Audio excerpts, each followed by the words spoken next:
ध्यान किच कर्म न जाना, सार न जाना तेरी। सब ते वड्डा सतगुरु नानक, जिन कल राखी मेरी। प्यारी संगत जी, वाहिगुरु जी का खालसा, वाहिगुरु जी की फतेह। मैं 10 गुरु परंपरा पर पहली वीडियो आप देख चुके हैं, बनी हुई है। वो गुरु हरकृष्ण जी जब 1664 30 मार्च को परलोक गमन कर जाते हैं, ज्योति ज्योत समा जाते हैं, तो उस समय में ज्योति ज्योत समाने से पहले वो कह जाते हैं, अगला गुरु बाबा बकाले। बाबा बकाले के लिए मक्खन शाह लुबाना जो है वो उनको ढूंढ निकालता है और बोलता है, गुरुला दोरे गुरुला दोरे। और उसके पश्चात उसी समय दिल्ली से भी जो उनकी गुरियाई गद्दी का सामान था जो गुरु हरकृष्ण जी दे गए थे, वो पहुंच जाता है। 11 अगस्त 1664 को गुरियाई गद्दी पर गुरु तेग बहादुर जी को बिठाया जाता है और उसके पश्चात ही वह परिवार को लेकर पहले अमृतसर जाते हैं। अमृतसर का जो मसंद थे उन्होंने दरवाजे बंद कर दिए थे, इसलिए वो बाहर से ही माथा टेक कर वापस हो जाते हैं, परंतु साथ ही साथ परिवार के साथ वो यात्राओं पर निकल पड़ते हैं। 1600 गुरु तेग बहादुर जी की गुरियाई गद्दी पर बैठते ही धर्म प्रचार के लिए अपनी यात्राएं शुरू कर दी। 1665 में कहलूर के राजा दीपचंद से गांव मखोवाल की ज़मीन खरीदकर आनंदपुर साहिब बसाया। शाहजहां के बाद औरंगजेब ने भी हिंदुओं पर सख्ती आरंभ कर दी। श्री गुरु तेग बहादुर जी पूर्व दिशा की तरफ हिंदू जनता को ढांढस देने के लिए परिवार सहित चल पड़े। आनंदपुर से होते हुए घिनौली, रोपड़, मूलेवाल आदि स्थानों से होते हुए साबो की तलवंडी पहुँचे। रास्ते में उनको जो दसवंत की सेवा मिलती, दसवंत की जो माया मिलती, उससे उन्होंने उस रकम से कुएं बनवाए, अलग अलग स्थानों पर कुएं बनवाए, बोलियां बनवाई और भी जो गुरुद्वारे कुछ ऐसे छोटे छोटे स्थान बने थे जो आज उनके गुरुद्वारे बन गए हैं, उनकी याद में उन्होंने पंजाब का काफ़ी भ्रमण किया। और उसके पश्चात बहादुर जी ने अपनी वाणी जो है उन्होंने जो श्लोक लिखे हैं उसमें भगवान राम का चित्रण करते हुए जीवन की असलियत पर प्रकाश डाला है। हरि को नाम सदा सुखदाई शब्द गुरबाणी में लिखकर सिख पंथ को बाकी समाज के साथ जोड़ने का काम किया है। उन्होंने जितने भी श्लोक और गुरबाणी लिखी है वो हिंदी भाषा में ही लिखी है। उस समय बल्कि जो हमारे देश में हमारा अपना समाज भी जो है वो दूसरी भाषाओं को अडॉप्ट कर रहा था, जो हमारे विदेशी आक्रांताओं की वाणी थी की भाषा थी। परंतु गुरु तेग बहादुर जी ने उस समय हिंदी में ही ये गुरबाणी की रचना की। कुरुक्षेत्र, मथुरा, आगरा, कानपुर, प्रयागराज, काशी और काशी के हिंदू तीर्थ स्थानों पर गए इकट्ठे हुए लोगों को गुरुमत दृढ़ करवाई तथा सच्चा तीर्थ साध संगत को बताया। फिर आप गया से पटना गए। वहाँ सालस राय के जो उसका महल था, उसमें माता गुजरी जी को छोड़ा, जिनकी कोख से 22 दिसंबर 1666 को श्री गुरु गोविंद सिंह जी का जन्म हुआ। पटना से राजमहल, मालदा, मुर्शिदाबाद होते हुए ढाका पहुँचे। ढाका से असम पहुँचे। वहाँ 1670 में आपने राजा राम सिंह और ओहमी कबीले के सरदार राजा चक्रध्वज की सुलह करवाई। ये राजा राम सिंह को औरंगजेब ने असम में, क्योंकि ये ओहम के जो जाति के लोग थे, ओहम कबीले के, ये बड़े लड़ाके थे, तो इनसे औरंगजेब ने पहले भी अपने सिपह सलारों को भेजकर इस स्थान को काबज करने की कोशिश की, परंतु काबज नहीं हो पाए।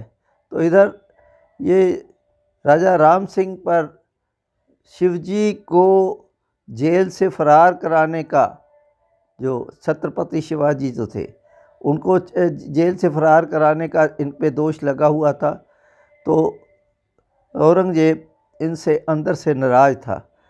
तो उसने सोचा कि वहाँ अगर ओहम के राजा के साथ लड़ाई होती है तो वहाँ जीत पाएंगे तो हमारी वाहवाही हो जाएगी, अगर जीत नहीं पाए तो ठीक है कि ये वहीं मर खप जाएंगे। तो वो क्योंकि वैसे वो सीधे सीधे राजा राम सिंह को कुछ में दखल नहीं करना चाहते थे, क्योंकि हिंदू जाति नाराज ना हो जाए।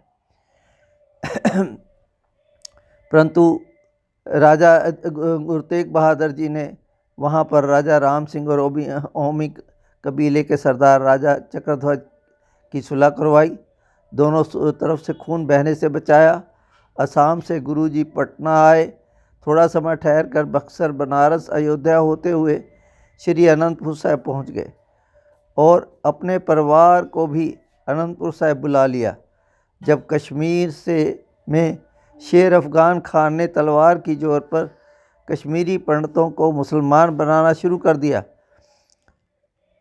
तब कश्मीरी पंडित श्री अनंतपुर साहिब गुरुजी के पास फरियाद लेकर पहुँचे। गुरुजी ने शरण में आए हुए पंडितों की बाँह पकड़ी और दिल्ली जाकर शहीद होने का फैसला कर लिया। बाहें जिनादी पकड़िए, सिर दीजिए बाहें न छोड़िए। श्री अनंतपुर से चलकर कीरतपुर, फैजाबाद, समाणा, कैथल, लखनपुर, माजरा, रोहतक आदि स्थानों पर सहमी हुई समाज की जनता को कहा कि ना किसी से डरो और ना डराओ। पह काहू को देत न पैमानते आन, को नानक सुन रे मना, ज्ञानी ताहें बखान। 5 सिख भाई मतीदास जी, भाई दयाला जी, भाई गुरदत्ता जी, भाई सतीदास जी, भाई जैता जी को प्रचार के लिए अपने साथ रखा। अपने प्रचार में आपने प्रचार में जागृति लाई और जुल्म के विरुद्ध डट जाने का बल और उत्साह दिखाया। इस बात की रिपोर्ट औरंगजेब तक पहुंची। गुरुजी को गिरफ्तार करने का हुक्म जारी कर दिया। गिरफ्तार करके गुरुजी और उनके साथ 5 सिखों को भी दिल्ली लाया गया। गुरुजी ने भाई जैता जी और भाई गुरदत्ता जी से कहा कि वो शहर में ही रहें, ज़रूरत पड़ने पर रिपोर्ट गुरु गोविंद सिंह तक पहुँचाएँ। भाई मतीदास, भाई सतीदास, भाई दयाला जी को गुरुजी ने अपने साथ रखा। गुरु तेग बहादुर जी को इस्लाम कबूल करने के लिए कहा। अगर नहीं मानते तो करामात दिखाएं या फिर सिर देने के लिए तैयार हो जाएं। पहली दोनों बातों के लिए गुरु तेग बहादुर जी ने मना कर दिया और गुरुजी ने गुरुजी को डराने के लिए उन्होंने पहले उनके साथी सिखों को शहीद करने का तरीका अपनाया। सबसे पहले भाई मतीदास जी को शहीद करने का तरीका भाई मतीदास जी को मुसलमान धर्म कबूल करने नहीं करने पर उनको शहीद करने के लिए आरे से उनके शरीर के 2 फाड़ कर दिए। तो क्योंकि भाई मतीदास जी ने भी ये कहा था कि जब मेरे सिर पे आप आरा चलाओ तो मेरा मुंह जो है वो गुरु तेग बहादुर जी की तरफ होना चाहिए, मेरे गुरु की तरफ होना चाहिए।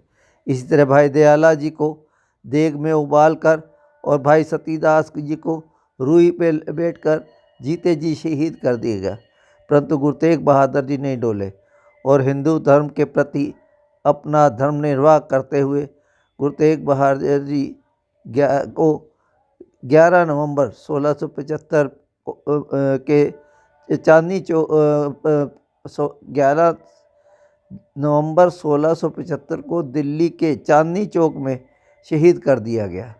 इस तरह गुरु तेग बहादुर जी और उनके साथी सिखों ने अपना धर्म निर्वाह करते हुए शहीदी पाई। गुरु अर्जन देव जी ने शहीदी परंपरा चलाई। गुरु तेग बहादुर जी ने इस परंपरा को आगे बढ़ाते हुए अपने सिखों सहित शहीदी पाई। इस परंपरा के चलते सिख समाज में आगे बढ़कर अपने देश के लिए शहीदी देने का उत्साह बन गया और भारत की आज़ादी के समय अंग्रेज़ों को भी अपनी शहीदी देकर देश को आज़ाद करवाया। आज भारत का लहराता तिरंगा इन्हीं शहीदों की देन है। आज हमारा समाज उन शहीदों को भूलता जा रहा है जिन शहीदों ने देश धर्म की रक्षा की। उन्होंने अपना धर्म निर्वाह किया, परंतु आज का समाज अपना धर्म निर्वाह करने में खरा नहीं उतर रहा है। हमारे समाज की जनता इस बात का ध्यान करे कि अगर यह शहीदी नहीं हुई होती तो शायद समाज में इस्लाम ही रह जाता। इसलिए हमें मिलकर गुरु तेग बहादुर जी के शहीदी दिवस पर हर वर्ष श्रद्धांजलि कार्यक्रम आयोजित करने चाहिए। तेग बहादुर जी के बलिदान ने लोगों की सोई हुई आत्मा को झकझोर कर रख दिया। वह बलिदान असंख्य शोषित पीड़ितों के लिए आत्म जागरण का कारक बना। मुस्लिमों आतिताइयों से एक दीर्घकालीन सतत संघर्ष की बुनियाद पड़ी, जिसके ध्वजवाहक बने गुरु के पुत्र सिखों के 10वें गुरु गुरु गोबिंद सिंह जी महाराज। ये मैं आपको इस वीडियो के दूसरी वीडियो बनाई है, ये इसको मैं यहीं समाप्ति करता हूँ और तीसरी वीडियो में मैं आगे गुरु गोबिंद सिंह जी ने जो 10 परंपरा के अनुसार धर्म निर्वाह किया उस पर अपने विचार रखूँगा। यहीं पर अपनी वाणी को विराम देता हूँ। वाहिगुरु जी का खालसा, वाहिगुरु जी की फतेह।